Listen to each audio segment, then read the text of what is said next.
जालना जिल्ह्यात निर्माण झालेल्या डिझेल टंचाईचा फटका आता थेट ट्रान्सपोर्ट व्यवसायाला बसलेला आहे। सध्या मी एका ट्रान्सपोर्टच्या ऑफिसमध्ये आहे। आपण जर पाहिलं तर या मैदानात भल्या मोठ्या ट्रक ज्या आहेत, ज्या की जालना शहरातल्या औद्योगिक वसाहतीमधून राज्यासह देशाच्या वेगवेगळ्या भागात या ठिकाणचं स्टील घेऊन जातात। मात्र इंधन नसल्यामुळे ह्या ज्या ट्रक्स आहेत त्या आता सध्या इंधनाअभावी याच ठिकाणी उभ्या असल्याचं पाहायला मिळते।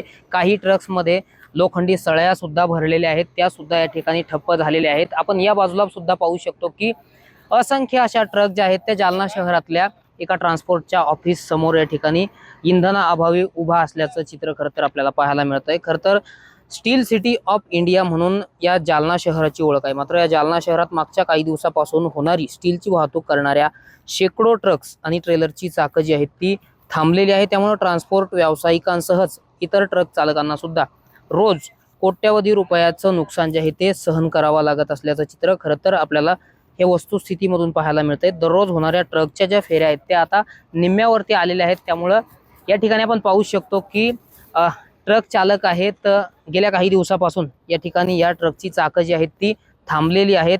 इंधन नसल्यामुळे हे ट्रक चालक जे आहेत ते संकटात सापडलेले आहेत। आपण काही ट्रक चालकांसोबत संवाद साधण्याचा प्रयत्न करूया। नेमकी काय परिस्थिती आहे सत्यहून दादा, काय परिस्थिती आहे? या ठिकाणी शेकडो ट्रक जे आहेत ते थांबल्याच्या अवस्थेत आहे।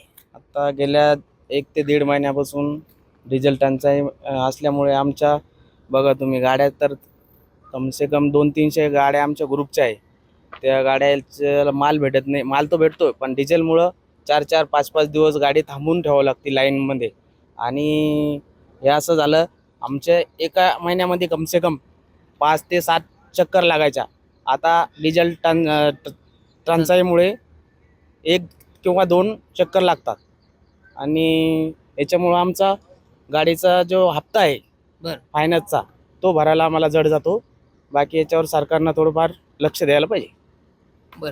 आपल्यासोबत अजून काही ट्रक चालक आहेत। मामा, काय सांगाल, काय परिस्थिती आहे आज या ठिकाणी ट्रकची चाकं थांबली आहेत? काय सरकारकडे तुमची काय मागणी आहे? सरकारकडे काय मागणी तुमची सरकारकडे? आता शेतकऱ्यांसोबतच ट्रक चालक देखील अडचणीत आले आहेत, काय मागणी असेल तुमची? आमचे फक्त हे लवकरात लवकर सरकारनं डिझेलचा बंदोबस्त करावा, गाड्यावाले व्यवस्थित रोडला परेशानी नाही व्हायला पाहिजे।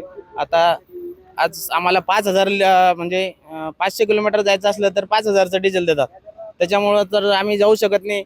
5,000च्या डिझेलमध्ये समोर गाडी जाणार किती 100 किलोमीटर, नंतर पुढे जाऊन परत आमची तेच आहे, रात्र जागेवरच थांबावं लागलं।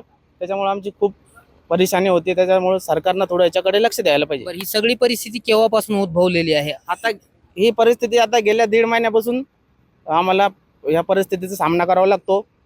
तर याच्यात बघून घ्या तुम्ही, आता आमच्या गाड्या पूर्ण उभ्या आहे। बाहेर गावच्या गाड्यावाले येऊन थांबलेले, त्यांना पण डिझेल भेटत नाही। आणि ज्या गाड्या भरलेल्या आहे त्या गाड्यावाल्याला पण भेटतं तर 5,000चं भेटतं। लाईनमध्ये तर लागावं लागतं, कमसे कम रात्रभर उभं राहून जागावं लागतं। एवढी अशी बिकट परिस्थिती चालू आहे। खरं तर खूप मोठ्या अडचणीचा सामना जो आहे तो ट्रक चालकांना करावा लागतोय।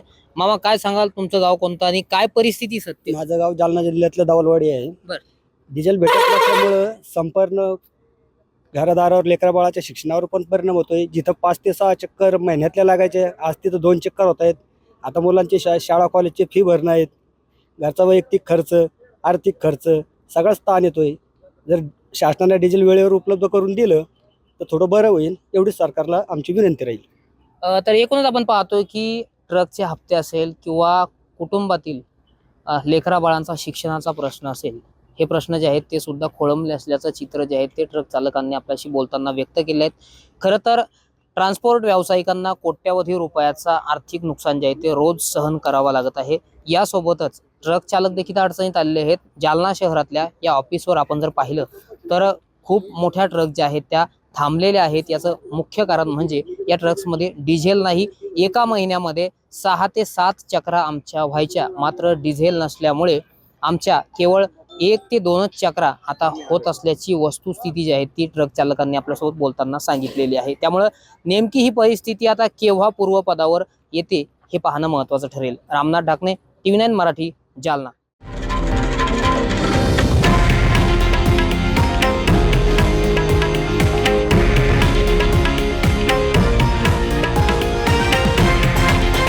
हे आहे देशातील नंबर 1 न्यूज नेटवर्क आणि आपण पाहत आहात TV9 मराठी, एकमेव.